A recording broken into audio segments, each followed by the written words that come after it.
Salut les amis et bienvenue sur la chaîne pour ce super tutoriel qui va te montrer comment démarrer sur une clé USB à partir de cet ordinateur Acer dont le boot est bloqué par Secure Boot et on voit tout de suite comment corriger le problème juste après le jingle.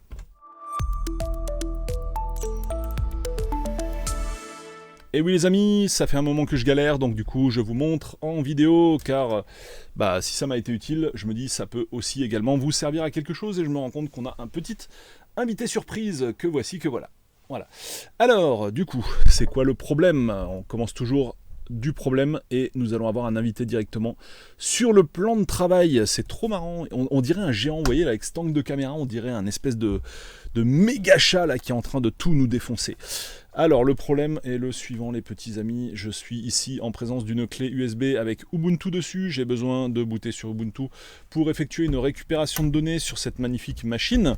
Or, je ne peux pas. Il n'y a vraiment pas moyen de booter sur une clé USB, je peux vous garantir. Vous tapez F12, vous tapez tout ce que vous voulez. Le seul boot qu'on va vous proposer est le boot de Windows, tout simplement. Le problème est connu. Pour ceux qui connaissent, comme d'hab, on va se mettre un petit peu la caméra plus en hauteur parce que là on ne voit pas tous les petits amis. Je vais même, si vous êtes sage, vous faire un petit zoom, peut-être même passer de l'autre côté parce que là je suis en plein devant l'image donc c'est un peu chiant. Donc voilà, on va passer de l'autre côté et je suis tout petit et je vais me grossir. Voilà, bim bao. Voilà, donc le problème est connu.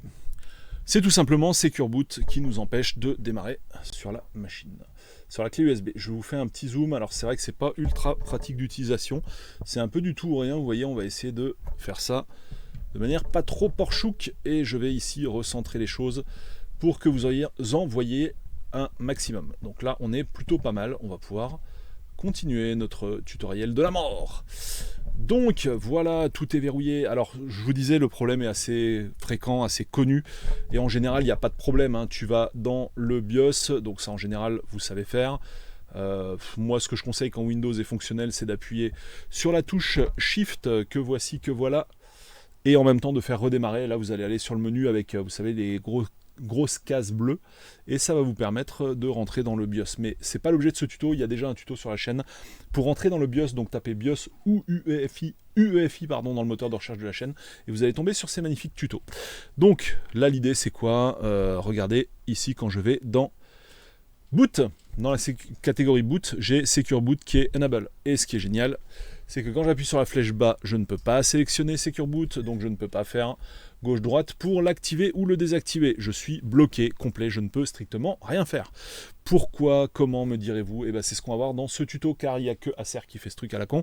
J'ai jamais vu ça sur une autre marque. Donc éventuellement, c'est peut-être eux les vrais responsables, hein. Donc c'est un BIOS de marque Inside YDE, Inside H20. C'est un BIOS qu'on voit pas forcément souvent. En général c'est des UniBIOS ou d'autres types de BIOS. C'est vrai que les Inside, je vous avoue, c'est pas les plus courants et peut-être tant mieux parce que là du coup ils nous cassent un peu les pieds, nos amis de chez Inside. Donc j'en viens quand même à la solution parce que je parlais pendant ce temps, il n'y a pas de solution.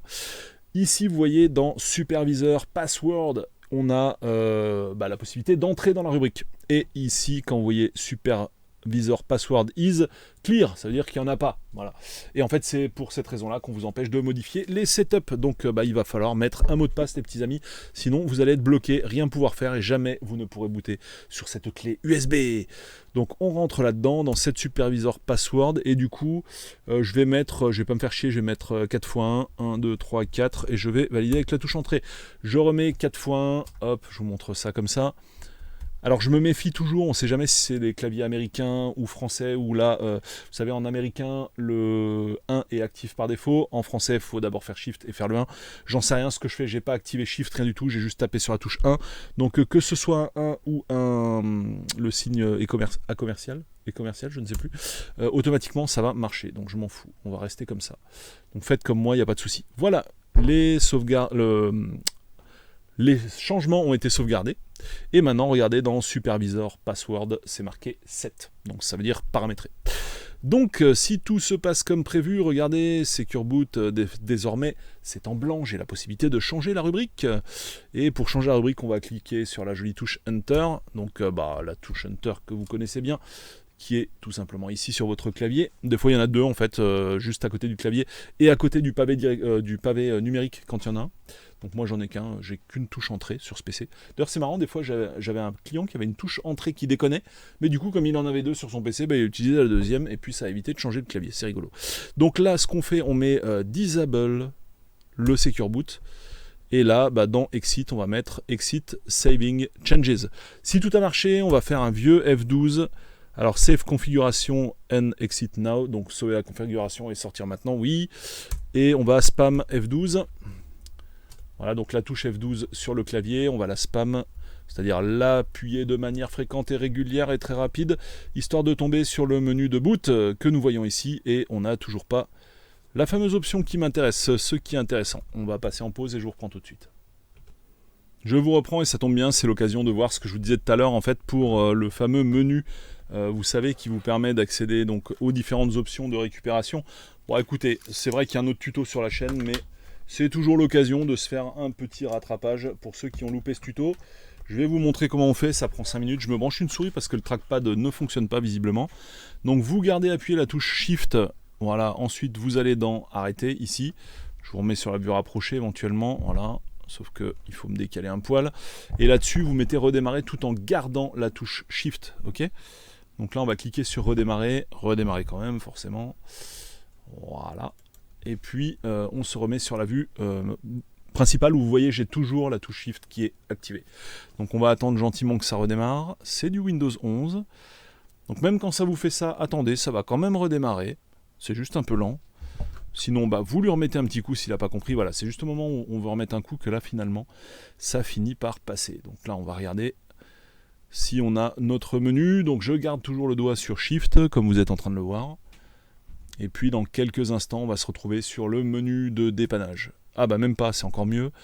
Et voilà, grâce à cette option, on aura pu désactiver le Secure Boot, ce qui me permet de booter enfin sur mon Linux. Voilà, ça marche, nickel.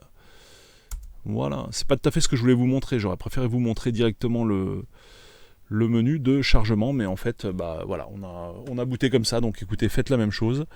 On va attendre tranquillement que ça charge. Je fais pas de manipulation, sinon je vous en parle. Mais je mets rapidement en pause parce que là, j'ai l'impression que ça... Non, ça chie pas dans la colle, c'est bon, c'est en train de marcher là, voilà. Bon, écoutez, c'est en voulant vous montrer le menu de dépannage de Windows que finalement je vous montre directement l'amorçage du système. Donc Ubuntu qui est actuellement sur une clé USB, ça a fonctionné parce que j'ai fait sauter le bootloader, le Secure Boot, pardon, via les manipulations que je vous ai montrées en début de vidéo. Également, ce que je vous propose de faire aussi, c'est à la fin, une fois que vous avez fini votre vie avec Ubuntu, avec l'installation de Windows ou ce que vous voulez, vous retournez dans le BIOS et vous enlevez le mot de passe que vous avez mis, donc les fameux 4x1 moi que j'avais mis, vous remettez set user password, vous tapez les 4x1 parce qu'on vous les demandera, et là après pour le nouveau mot de passe, vous tapez vide, enfin vous laissez le champ vide pour la première saisie du mot de passe, vous validez, et la deuxième saisie du mot de passe de confirmation, là encore une fois vous tapez sur aucune touche, vous validez, et ça vous fera sauter le mot de passe, et du coup le set user password se remettra à non paramétré en fait, ça remettra l'information qui était clear, je crois, set user admin password, c'était marqué clear, voilà, quand il n'est pas paramétré. Donc faites ces manips et ça fonctionnera. Voilà, nous sommes actuellement sur Ubuntu, et ce sera l'occasion d'effectuer une sauvegarde de la machine parce que j'en profite pour le dire si vous ne le savez pas encore. Même quand vous avez un mot de passe sous Windows, en fait, on a accès très facilement à vos données.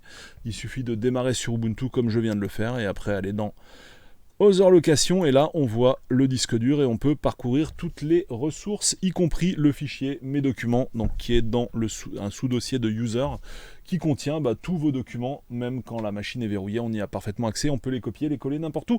Voilà. Donc là en l'occurrence c'est légitime, c'est une récupération de données, mais une personne mal intentionnée, si votre disque n'est pas chiffré, peut faire exactement la même chose que moi pour aspirer le contenu de votre disque. Donc c'est assez intéressant, donc je voulais vous le placer dans cette vidéo. Fin de ce tuto les amis, merci de m'avoir suivi jusqu'au bout. Comme d'hab, n'hésitez pas à liker, partager, commenter un maximum, histoire de faire monter la vidéo en référencement. Quant à moi, je vous retrouve pour d'autres tutos sur cette chaîne, ou bien des vidéos de jeux vidéo rétro sur ma chaîne Rétropolo, que vous trouverez en description. Salut à tous et à bientôt. Ciao.